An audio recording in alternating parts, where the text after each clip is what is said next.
नमस्कार। एक और टिप्पणी के साथ मैं तुल चौरसिया। सूत न कपास जुलाहों में लट्ठम लट्ठ, या कहें कि जूतम पैजार मची है। इन दिनों मानसून के साथ साथ देश में यूसीसी बोले तो समान नागरिक संहिता पर खचिया भर भर कर ज्ञान बरस रहा है। झूठ को सच में मिलाकर इस तरह से बेचा जा रहा है जैसे दूध में पानी। इसे दो शब्दों वाले भाई से समझिए। 3 तलाक, 370 और राम मंदिर के बाद मोदी सरकार एक और बड़ा कदम उठाने जा रही है और इसका आगाज नई संसद से होगा। सूत्रों की अगर माने तो मॉनसून सत्र में मोदी सरकार समान नागरिक संहिता यानी यूसीसी का बिल ला सकती है। इसी को कहते हैं जुलाहों में लट्ठम लट्ठ। अभी तक यूसीसी का कोई ड्राफ्ट सामने नहीं आया है। सरकार की तरफ से इसकी कोई सूचना जारी नहीं है कि मानसून सत्र में यूसीसी बिल आएगा। फिलहाल सिर्फ इतनी सी जानकारी है कि विधि आयोग यानी लॉ कमीशन ने एक नोटिस जारी कर यूसीसी के बारे में लोगों के सुझाव और प्रतिक्रिया मांगी है। यह प्रक्रिया 14 जून से 14 जुलाई तक जारी रहेगी। इसके बाद आयोग सामने आए सुझावों और प्रतिक्रियाओं के ऊपर मंथन कर अपने प्रस्तावित बिल को अद्यतन करेगा। फिर उसे सरकार को सौंपा जाएगा। इसके बाद सरकार इसे संसद में पेश करने का निर्णय करेगी। संसद का मानसून सत्र 20 जुलाई से 11 अगस्त के बीच होगा। एक हफ्ते के भीतर किसी एक्ट का ड्राफ्ट बनाना और उसे संसद में बतौर बिल पेश करना लगभग असंभव है। मैं यह नहीं कहता कि यह हो ही नहीं सकता। आखिर किसको पता था कि रातों रात यह दैवीय कार्य हो जाएगा। 500 और 1000 रुपए के पुराने नोट आज रात्रि 12 बजे से कानूनी तौर पर खत्म हो जाएंगे। होने को कुछ भी हो सकता है, लेकिन तर्क और परिस्थितियां कहती हैं कि अमीश देवगन और इनके जैसे हुड़कचुल्लुओं के सूत्र फ्रॉड और मनगढ़ंत हैं। ये खुद ढपोर शंखी हैं। मानसून सत्र में यह बिल संभव नहीं है। इसलिए मैंने कहा, खबरों में झूठ और सच सानकर आपको पनिया दूध बेचा जा रहा है। एक और लहकटई वाला झूठ देखिए। कोई विरोध नहीं कर रहा, मुसलमानों के सिवा कोई विरोध नहीं कर रहा, हिंदू भी विरोध नहीं कर रहा, ट्राइबल भी विरोध नहीं कर रहा, अलग अलग राज्य भी विरोध नहीं कर रहे, सिख भी विरोध नहीं कर रहे, पारसी भी विरोध नहीं कर रहे, जैन भी विरोध नहीं कर रहे, बौद्ध भी विरोध नहीं कर रहे। राष्ट्रीय चैनलों के पर्दे पर बैठकर सीधा सपाट झूठ बोलने की हिम्मत इन ढपोर शंखियों ने हासिल कर ली है, क्योंकि ये सारी ताकत कहीं और से सप्लाई हो रही है। इनको सिर्फ अभिनय करना है। देखिए सिखों और क्रिश्चियंस का क्या रुख है यूसीसी पर। नागालैंड जॉइंट क्रिश्चियन फोरम, जिसमें नागालैंड के सारे ईसाई संप्रदाय शामिल हैं, ने यूसीसी के खिलाफ अपना कड़ा विरोध व्यक्त किया और कहा कि ये देश के धर्मनिरपेक्षता के आदर्शों के विपरीत है। एनजेसीएफ ने अपने उपाध्याय डॉक्टर एन पाफिनो द्वारा जारी किए एक बयान में कहा, इस समय यूसीसी का पुनरातन केंद्र भाजपा की एक और चाल के रूप में देखा जा रहा है। एसजीपीसी प्रमुख हरजिंदर सिंह धामी ने गुरुवार को परंपराओं, संस्कृति और अल्पसंख्यकों की विशिष्ट पहचान संभावित तौर पर मिटने की चिंताओं के हवाला देते हुए यूसीसी का विरोध किया। धामी ने कहा, एसजीपीसी ने यूसीसी के खिलाफ कड़ा रुख अपनाया है और इसके लागू होने का विरोध करती है। यह एक खुला सच है कि देश के बड़े तबके में यूसीसी से जुड़ी बहुत सी चिंताएं और आशंकाएं हैं, लेकिन चूंकि अभी तक इसका कोई पक्का मसौदा सामने नहीं आया है, अभी यह विधि आयोग के टेबल पर है, इसलिए अभी इसके बारे में बहुत बढ़-चढ़ कर बातें करने से बचना चाहिए। बात जरूर करनी चाहिए, लेकिन हुड़कचुल्लुओं की तरह बिना सूत कपास के लट्ठबाजी नहीं करनी चाहिए। लेकिन हम आप कुछ भी कहें वो करेंगे, वो बाज नहीं आएंगे, क्योंकि इशारा ऊपर से हुआ है। मैं समझता हूँ कि मुसलमान बेटियों पर 3 तलाक का फंदा लटका कर कुछ लोग उन पर हमेशा अत्याचार करने की खुली छूट चाहते हैं। भारत के मुसलमान भाई बहनों को भी ये समझना होगा कि कौन से राजनीतिक दल उन्हें भड़का करके उनका फायदा लेने के लिए उनको बर्बाद कर रहे हैं। आजकल हम देख रहे हैं कि यूनिफॉर्म सिविल कोड के नाम पर ऐसे लोगों को भड़काने का काम हो रहा है। जाहिर है सरकार की मंशा साफ है। यह भाजपा का बहुत पुराना वादा भी रहा है, लेकिन जब तक इसका ड्राफ्ट या इसके प्रावधान सामने नहीं है, तब तक उस पर सिर्फ फड़ौवल की बात समझ में नहीं आती। इसका सिर्फ एक ही मकसद है कि इसके जरिए समय से पहले ही यूसीसी के मसले पर ध्रुवीकरण करना, माहौल बनाना और एक समुदाय विशेष को इस मुद्दे पर अलग थलग करना। यूसीसी को लेकर तमाम हिस्सों में चिंताएं जाहिर की गई हैं। मसलन इस देश की एक बड़ी आबादी आदिवासियों की है, जो मध्य और पूर्वी भारत के जंगलों में निवास करती है। वह भी सशंकित है। हम सर्वादिवासी समाज की तरफ से देश में समानता के बगैर किसी भी समान नागरिक संहिता का हम विरोध करते हैं। आदिवासी समाज की अपनी रीतियां हैं, अपनी परंपराएं हैं, अपने विवाह के तरीके हैं और उसमें संपत्ति पे अधिकार, उत्तराधिकार और बंटवारे की अपनी परंपराएं हैं और उसके साथ साथ संविधान के द्वारा आदिवासी समाज को विभिन्न कानूनों और प्रावधानों के माध्यम से संरक्षण मिला हुआ है। लेकिन ये जो समान नागरिक संहिता है, इसके आने से हमें आशंका है कि हमारी रीति नीति, विवाह पद्धति, संपत्ति के अधिकार और तमाम जो संवैधानिक संरक्षण आदिवासी समाज को संविधान के विभिन्न प्रावधानों के माध्यम से जो मिला हुआ है, उस पर विपरीत प्रभाव पड़ेगा। भारतीय जनता पार्टी, भारत सरकार जो जिस प्लान से जो ये यूनिफॉर्म सिविल कोड ला रही है, इसे आदिवासी समाज का सबसे बड़ा घाटा होगा। झारखंड ही नहीं, हर प्रदेश में आदिवासियों का अपना अपना टेंडेंसी एक्ट है, तो इसको हमें लगता है आदिवासी समाज के लिए बहुत दूरगामी और न्यायपूर्ण संगत नहीं है। इसलिए भारतीय जनता पार्टी का हम लोग पूरे राष्ट्रव्यापी विरोध करेंगे। यही स्थिति पूर्वोत्तर के राज्यों की भी है। The Uniform Civil Code, according to the National People's Party, I'm talking from a party point of view as of now, it goes against the actual idea of India itself. India is a diverse nation, and the diversity is what is our strength. And of course, we don't know what will happen in the sense that whether what kind of bill will come out, if it does come out. So, without seeing the actual content of a draft, if it comes out, it will be difficult to go into details. लेकिन अगर आप प्रधानमंत्री का भाषण सुनेंगे तो आपको लगेगा कि सिर्फ मुसलमान ही है जिससे बचाने के लिए इस देश को यूसीसी की जरूरत है। वह मुसलमान ही है जिसकी वजह से अब तक इस देश में यूसीसी लागू नहीं हो सका, और वह यूसीसी ही है जिसके न होने के कारण आज मुसलमानों की यह दुर्दशा है। यही लोग मुसलमान मुसलमान करते हैं। अगर ये मुसलमानों के सही मायने में हितैषी होते तो अधिकांश परिवार, मेरे मुस्लिम भाई बहन, शिक्षा में पीछे न रहते, रोजगार में पीछे न रहते, मुसीबत की जिंदगी जीने के लिए मजबूत नहीं रहते। और सुप्रीम कोर्ट ने बार बार कहा है, सुप्रीम कोर्ट डंडा मारती है, कह रही है कॉमन सिविल कोड लाओ। और एक बार जब ऊपर से इशारा मिल जाए तो फिर आगे का काम हुड़क चुल्लुओं की फौज संभाल लेती है। देखिए क्या से क्या जहालतें फैलाई गई, मानो सिर्फ मुसलमान ही है जो इसकी चपेट में आएगा। और मुस्लिम पुरुष को सिर्फ 4 महीने 10 दिन तक, जिसे इद्दत बोलते हैं, इस वक्त तक का गुजारा भत्ता जो कि एक मामूली रकम होती थी, वो लड़की को देनी पड़ती थी। मात्र 4 महीने 10 दिन की रकम देकर हो गया तलाक। उसके बाद वो क्या करेगी?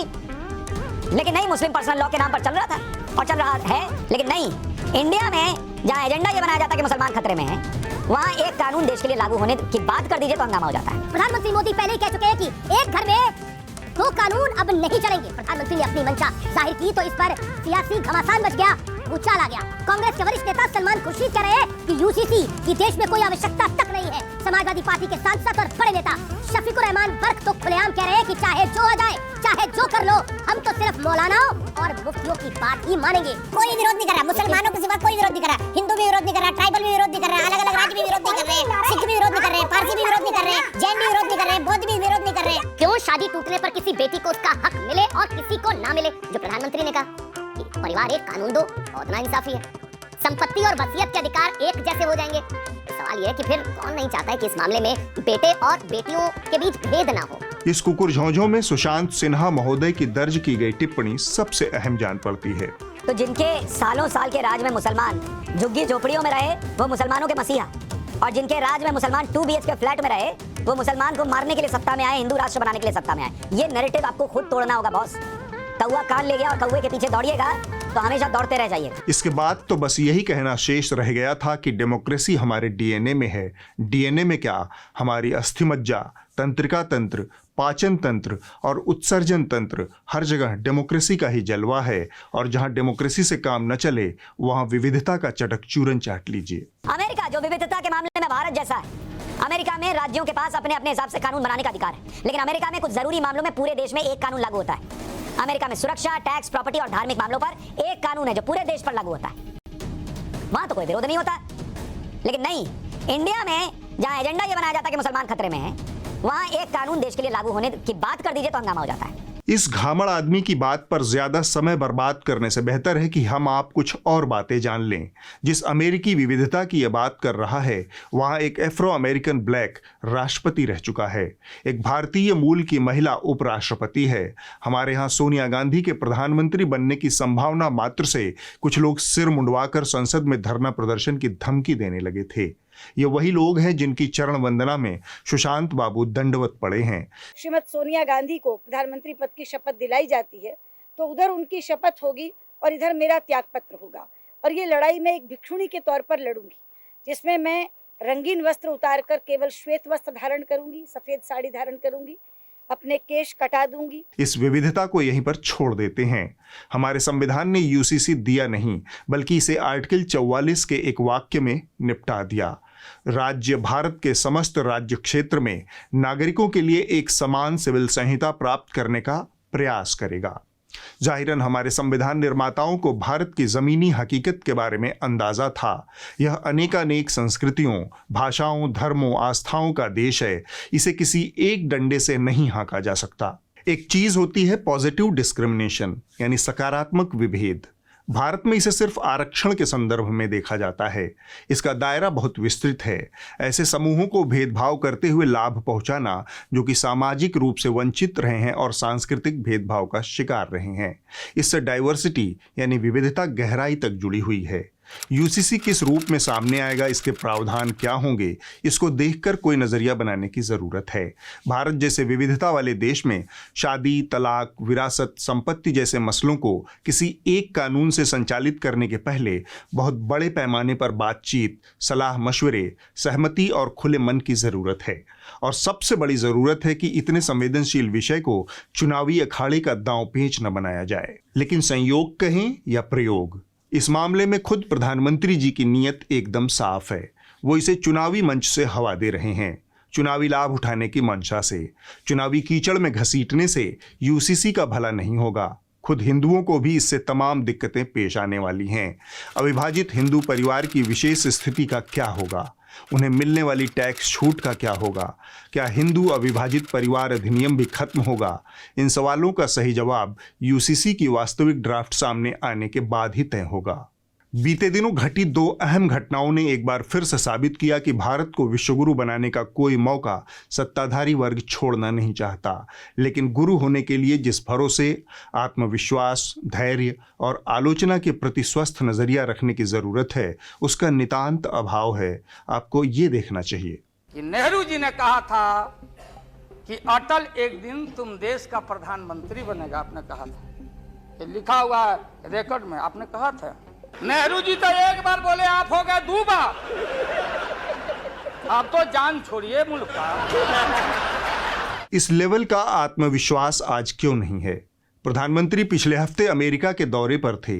वहां घटी 2 घटनाओं और उस पर भारतीय पक्ष की प्रतिक्रिया ने साबित किया कि विश्वगुरु बेहद टची, बोले तो छुई मुई टाइप हैं। किसी ने सवाल किया नहीं कि तिल मिलाने लगे। पहले अमेरिका के पूर्व राष्ट्रपति बराक ओबामा को सुनिए। The president meets with Prime Minister Modi, then the protection of the Muslim minority in a majority Hindu India, that's something worth mentioning. आपने बिल्कुल ठीक पहचाना, ये वही वाले ओबामा हैं। राष्ट्रपति ओबामा जब मुझे मिले तो वो भी सबसे पहले मेरे से इसी के में उलझ गए। मोदी जी क्यों ऐसा करते हैं? हम दोनों अच्छे दोस्त हैं जी, तू तारीफ करके बुलाते हैं एक दूसरे को, तो तू ऐसा क्यों करता है? मुझे आज पता नहीं है, ये तेरा नशा है काम का, तुम करते रहोगे लेकिन तुम अपना नुकसान कर रहे हो। अब इतने करीबी मित्र ने कुछ कह दिया तो मित्रता का मान तो रखना चाहिए था मोदी जी को, लेकिन नहीं, लगा दिया अपनी दीवानी खजाना को ओबामा के पीछे छर्रा देकर। भारत के रिलीजियस टॉलरेंस के ऊपर एक यूएससीआईआरएफ है, उनके कमेंट्स आ जाता है। राष्ट्रपति जी ने कुछ बातें बोल रहे हैं जहां शायद 6 देशों के खिलाफ, जहां मुस्लिम पॉपुलेशन डोमिनेंट है, बॉम्बिंग हुई उन्हीं के कालों में। सीरिया से लेकर के, यमन के लेकर के, सऊदी के लेकर के, इराक के लेकर के बॉम्बिंग नहीं हुआ। ऐसे जब कंट्रीज उनके अपनी तरफ से उनके राजनीतिक निर्णय के बारे में वो करते हैं, भारत के खिलाफ एलिगेशन डालने में कहाँ उसको सुनने वाले लोग भी भरोसा रखेंगे। इन मोहतरमा का हमेशा राग रणथंभोर ही चलता रहता है। ईटा पत्थर लेकर चढ़ बैठी, कोई इन्हें बताए कि दो देशों के बीच जारी गतिरोध और अपने देश के भीतर एक समुदाय के साथ सिस्टम द्वारा किए जा रहे संस्थागत भेदभाव में उतना ही अंतर है जितना कटहल और मटन की सब्जी में। देश की वित्त मंत्री का ओबामा पर हमला हमें कुछ संकेत देता है।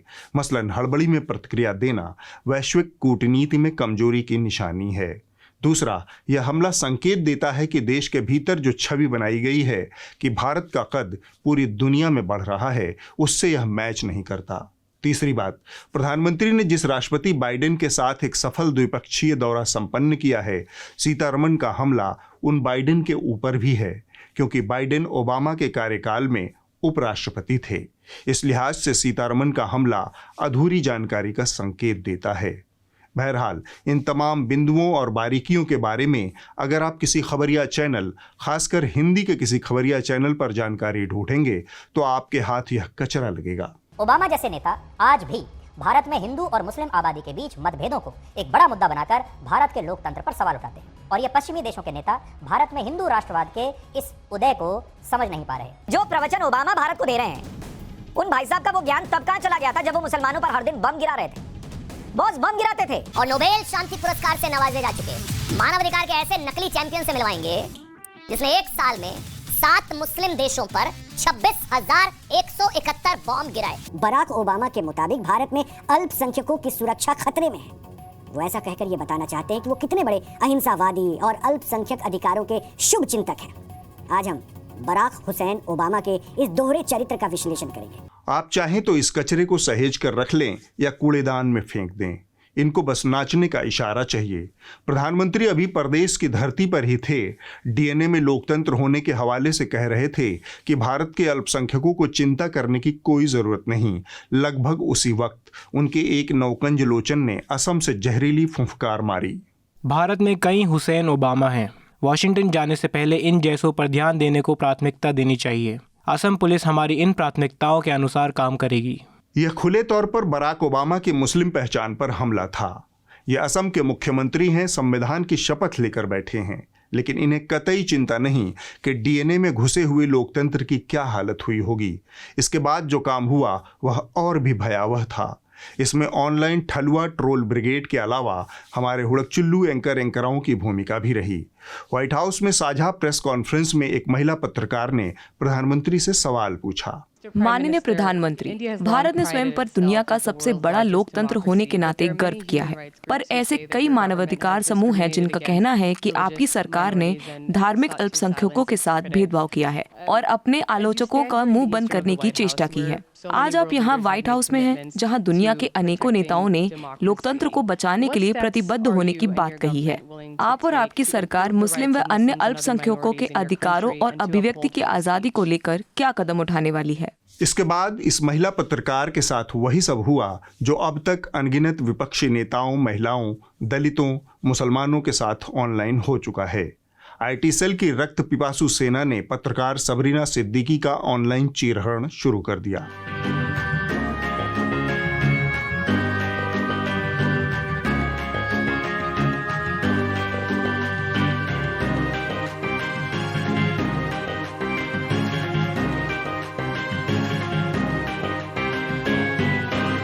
आज तक वाले चौधरी साहब तिहाड़ शिरोमणि के साथ साथ ट्रोल शिरोमणि भी बन चुके हैं। आजकल उनके prime time show WhatsApp university के गहन अध्ययन के जरिए आप तक पहुंचते हैं। सो उन्होंने भी सबरीना सिद्दीकी के खानदान, उनके रहन सहन के चीरहरण में अपनी चरम कुंठा को तृप्त किया। एक बहुत बड़ा इत्तेफाक है कि यह सवाल एक मुस्लिम महिला पत्रकार ने पूछा, और उस महिला पत्रकार ने जो पूछा वो पाकिस्तान मूल की है, और इस महिला मुस्लिम पत्रकार के पिता का जन्म भारत में हुआ था। यह आज तक का गोल्ड स्टैंडर्ड जर्नलिज्म है। सबरीना के खानदान का पोस्टमार्टम ही आज तक के लिए सबसे बड़ी जनहित की पत्रकारिता है। बाद में सबरीना ने अपने हिंदुस्तानी होने का प्रमाण पत्र ट्विटर पर दिया, लेकिन इतने से भला कहाँ किसी का भला होता है। अगर ऐसा होता तो आज रवीश कुमार सोशल मीडिया पर सबसे सुखी व्यक्ति होते। यहाँ महिला, मुस्लिम और वैचारिक असहमति वालों का खुलेआम आखेट होता है। यहाँ किसी कानून का राज नहीं चलता। ऑनलाइन हिंसा से परेशान सबरीना ने अपना ट्विटर अकाउंट रिस्ट्रिक्ट कर दिया। इसके बाद व्हाइट हाउस ने भी इस ऑनलाइन प्रताड़ना की निंदा की। ये स्वीकार करने योग्य नहीं है और हम किसी भी पत्रकार पर इस प्रकार के उत्पीड़न की कड़ी निंदा करते हैं। ये लोकतंत्र के सिद्धांतों के विपरीत है जिन पर हमने पिछले दिनों राजकीय दौरे पर बात की है। यह देख सुनकर डीएनए में घुसा हुआ लोकतंत्र कसमसाने लगा। अब आगे बढ़ चलते हैं। इन दिनों सरकार सोशल मीडिया इन्फ्लुएंसर्स को लेकर कुछ बड़ा प्लान कर रही है। बड़ा मतलब इसके लिए टेंडर वेंडर निकाले जा रहे हैं। ये सब काम मार्च महीने में हो गया था।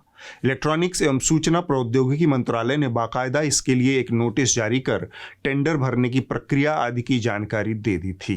इसके बाद किन लोगों ने टेंडर भरा, किन को चुना गया, इनसे सरकार क्या काम लेगी, यह सब किसी को नहीं पता। हमको भी नहीं पता, लेकिन जल्द ही पता चल जाएगा। इस बीच कुछ सोशल मीडिया इन्फ्लुएंसर अचानक से लोगों को इन्फ्लुएंस करने लगे। बड़े बड़े काबीना मंत्री उनके पॉडकास्ट पर पहुंचने लगे। ऐसे दो तीरंदाज हमारे सामने आए। एक है रणबीर इलाहाबादिया और दूसरे हैं राज समानी। लोगों ने खंगालना शुरू कर दिया कि शायद 7 मार्च को राजीव चंद्रशेखर जी के मंत्रालय द्वारा शुरू की गई इन्फ्लुएंसरों की खोज पूरी हो गई। ऐसा सोचने की वजह भी बहुत जायज़ थी। इलाहाबादिया, जिनका बियर बाइसेप्स नाम से यूट्यूब चैनल भी है, उनके यहाँ राजीव चंद्रशेखर, एस जयशंकर, स्मृति ईरानी और पीयूष गोयल के लंबे लंबे इंटरव्यू प्रकाशित हुए। उधर शमानी बाबू के यहाँ भी नितिन गडकरी और शिवराज सिंह चौहान का इंटरव्यू चला। Most successful YouTuber in the country, if not the world. Thank you. Or the first YouTuber who switches to politics and gets mentored by Piyush Goyal to That like. is an interesting proposition. You got me there. आप पे आरोप है कि आपने PUBG ban किया। That's true. Ban किया है और हमारा in a sense duty to all of you is to keep the internet safe. We want to make sure that for the 120 crore Indians who are on the internet is always safe. Why are you doing this podcast? You know, I'm doing this podcast one because I like you. Start कहाँ से हुआ? आप politics में आए कैसे? 17 साल की उम्र में मैं जेल में था, इमरजेंसी में। जेल से निकल के फिर हमने जनता पार्टी का काम किया। जो लोग जेल जाते हैं वो अच्छे लीडर्स बन जाते हैं आगे चल के। राजस्थान के रोड्स भी यूएस जैसे रोड्स हो जाएंगे। तो ऐसा जब आप ऐसे स्टेटमेंट देते हो, ये सब डेटा बैक्ड होते हैं। कॉन्क्रीट बात करता हूँ, मेरे बहुत वीकनेसेस है, वो मैं इसलिए नहीं बताऊंगा कि मैं मीडिया से करता हूँ। ज्यादा कचौधर न होती, लेकिन दोनों ने खुद ही वीडियो के डिस्क्रिप्शन में लिखा को presented by mygov.in। mygov.in Modi ji का दिल अजीज प्रोजेक्ट है। इसके तहत नीतिगत मसलों पर आम लोगों की सलाह ली जाती है। अब दोनों ने को प्रेजेंटेड बाय mygov.in हटाकर कोलैबोरेटेड विद mygov.in कर दिया है।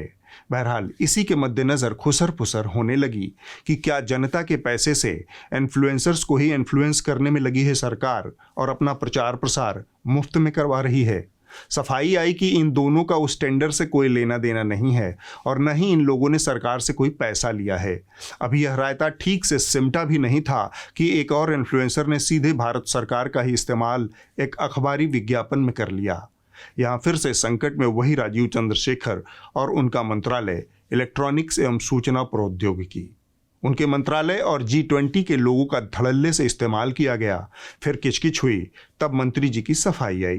स्पष्ट करने के लिए ये किसी भी व्यक्ति या सोशल मीडिया प्लेटफॉर्म का अनुमोदन नहीं है। भारत सरकार का इलेक्ट्रॉनिकी और सूचना प्रौद्योगिकी मंत्रालय सभी डिजिटल मंचों को सुरक्षित, विश्वस्त और जवाबदेह इंटरनेट के बारे में जागरूक बनाने को प्रोत्साहन देता है और इनको लेकर की जाने वाले सभी प्रचार या हिमायत को सहयोग देता है, लेकिन वो अनुमोदन नहीं है। इस प्रकार के हिमायती विज्ञापनों से गलतफहमी हो सकती है, इसलिए मैंने सरकारी लोगों के निजी इकाइयों द्वारा ऐसे प्रचारों में इस्तेमाल पर ज़्यादा सावधानी बरतने को कहा है। बहरहाल ये सोशल मीडिया इन्फ्लुएंसर्स को लेकर सरकार की चाहे जो भी योजना और नीति हो, लेकिन कुछ सवाल हैं जिनके जवाब अपेक्षित रहेंगे। सरकार अगर सोशल मीडिया इन्फ्लुएंसर एजेंसी को हायर करने की नीति बना रही है तो उसमें चयनित लोगों में डाइवर्सिटी की क्या स्थिति है, इसके लिए कितना बजट आवंटित है, इनका वास्तविक काम क्या होगा। और एक बड़ी चिंता जाहिर की जा रही है कि अगर सरकार इस तरह से व्यक्तिगत लोगों को प्रचार प्रसार के लिए चुनेगी तो मुख्यधारा पत्रकारों का क्या होगा। क्या यह मुख्यधारा मीडिया और पत्रकारों को दरकिनार करने की रणनीति है। अंततः सरकार की कृपा से चुने गए इन्फ्लुएंसर किसी पत्रकार से ज़्यादा समर्पित होंगे, सरकार की स्क्रिप्ट पर अमल करेंगे, उनके दाएं बाएं जाकर सवाल पूछने की संभावना शून्य रहेगी। बहरहाल ये सब आशंकाएं हैं, सरकार की जिम्मेदारी है कि इन्हें दूर कर दे। प्रेस कॉन्फ्रेंस तो वो ऐसे भी नहीं करते। अब इस हफ्ते की रिपोर्ट देख लीजिए। जो कही जा रही थी बातें कि अंदर में भी सोशल डिस्टेंसिंग का ख्याल रखा जाएगा। ट्रेनें तो खुल दी हैं, लेकिन कैसे? इस हफ्ते की रिपोर्ट मोजो स्टोरी से है। यह विस्तृत रिपोर्ट कोटा में विभिन्न प्रतियोगिता परीक्षाओं में किस्मत आजमाने वाले युवा छात्रों की है, जो देश भर से यहां पहुंचते हैं। हाल ही में यहां एक छात्र ने फिर से आत्महत्या कर ली और देश का ध्यान कोटा की ओर चला गया। राजस्थान के कोटा जिले में हर साल लगभग 1 से 1.5 लाख नए छात्र सुनहरे भविष्य का सपना लेकर पहुंचते हैं। यहाँ की महंगी फीस और गलाकाट स्पर्धा का दबाव सबके सपनों को वह परवाज नहीं दे पाता, जिसकी उन्हें और उनके परिवार को आशा रहती है। 12 के बाद दो ही चीज़ करते हैं कि मैथ लें या साइंस लें, इसी में रह जाते हैं। ये तो सोचते नहीं कि आगे क्या करना है, तो इस पर सोचते हैं कि पहले मैथ लें कि बायो लें। कुछ तो होते हैं दोनों ले जाते हैं और सोचते हैं कि अब दोनों ले लें, अब क्या करें। पर ईयर 3-4 लाख रुपए खर्चे हो जाते हैं अगर आप एलन से पढ़ रहे हो तो फीस मिला के और खाने पीने रहने के मिला के। बहुत बच्चे के पास ड्रॉप का ऑप्शन नहीं रहता है, फिर वो क्या ही करेंगे, सुसाइड ही करना पड़ता है यार। सुसाइड सालाना 10 बार करते हैं। एक साल का मेरा 2018-17 में 20 का एवरेज था। पेरेंट्स का भी थोड़ा प्रेशर रहता है कि मतलब they have been continuously supporting us, तो वो कब तक करेंगे। अगले हफ्ते होगी एक और टिप्पणी। नमस्कार।